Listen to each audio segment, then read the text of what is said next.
Hey guys, Mario here. So today I want to talk to you guys about the stuff that they're not talking about on the mainstream news, like the fact that a fifth Ottawa doctor was it Ottawa? Ontario, fifth Ontario doctor has passed away.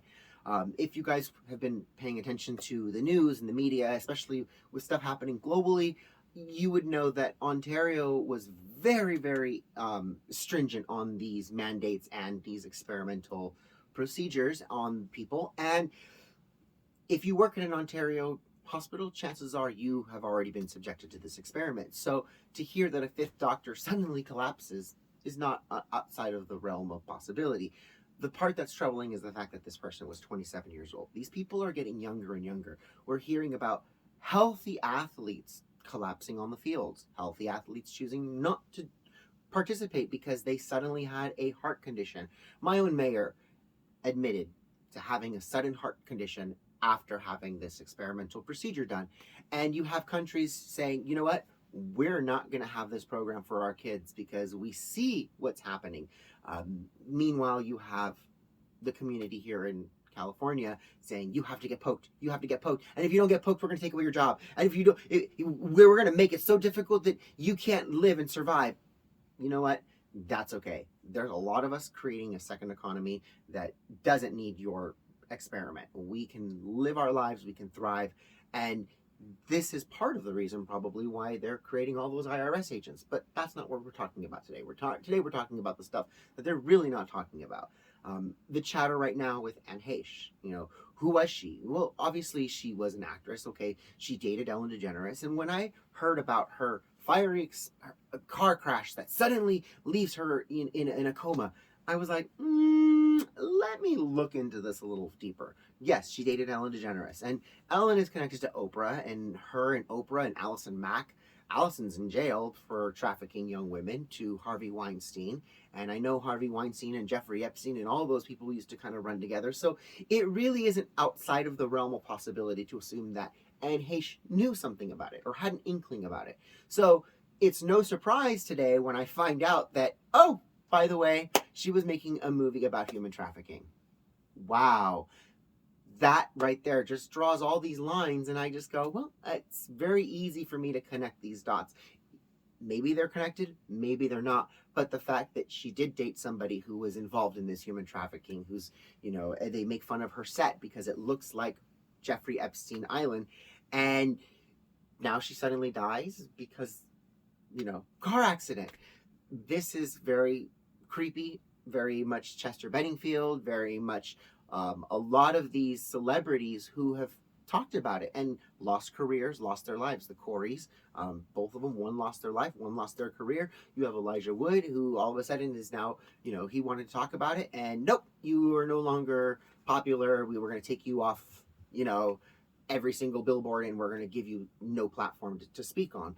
This is the Hollywood machine that we're all fighting. We're all creating independent content. We're trying to get this information out to people because the mainstream isn't going to tell you this. The mainstream isn't going to replay the video of Anne Heche popping out of the body bag. I mean, if you're passed out or if you're in some sort of incapacitated form, remind me if you're a paramedic, please feel free to chime in, but you don't cover their face. And if someone were to pop out after having their face covered, you don't rush to put them back in and cover their face. The whole point of having the face uncovered is so that they can breathe, you could do the work. But she was alive, or was she dead, and why was her face covered? These questions have yet to be answered, and they probably will never be answered.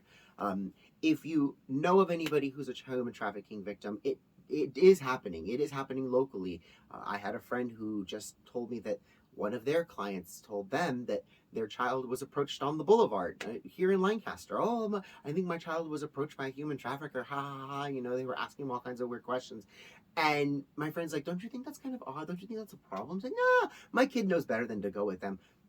Yes, but your child may not go with them, but that doesn't mean that they're not going to take your child. And therein lies the terrifying part, is that it's happening everywhere. It's happening in middle America. It's happening here in rural California. And if you live in California, Nevada, Arizona, Texas. I believe they even have them in New Mexico. I'm not sure, but In and Out, the big trucks. Okay, yes, it's better than Whataburger, and yes, I will fight you about that.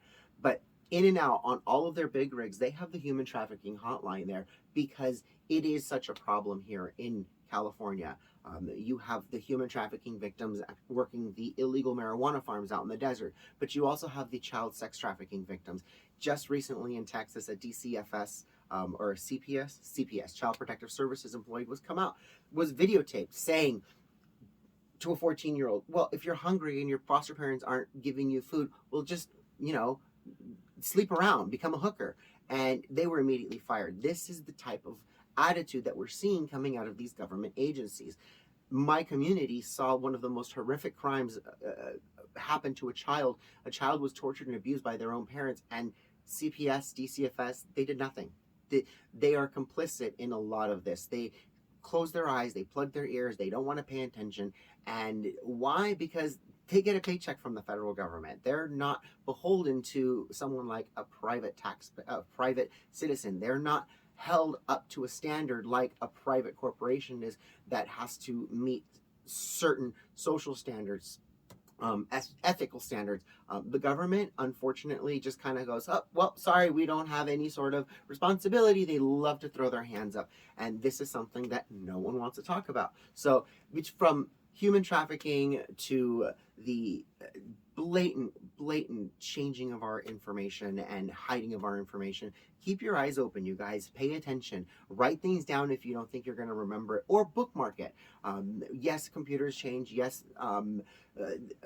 we change phones, but store it someplace, because this information is important. Because we hear about, they tried to make a Ministry of Truth. Honey, the Ministry of Truth already exists. These people are already going back and changing their archived information. They're going back and redefining definitions. They're going back and erasing the things that they did bad, that were wrong, so that they can turn around and go, no, I don't know. I didn't see anything. You see, there's nothing there.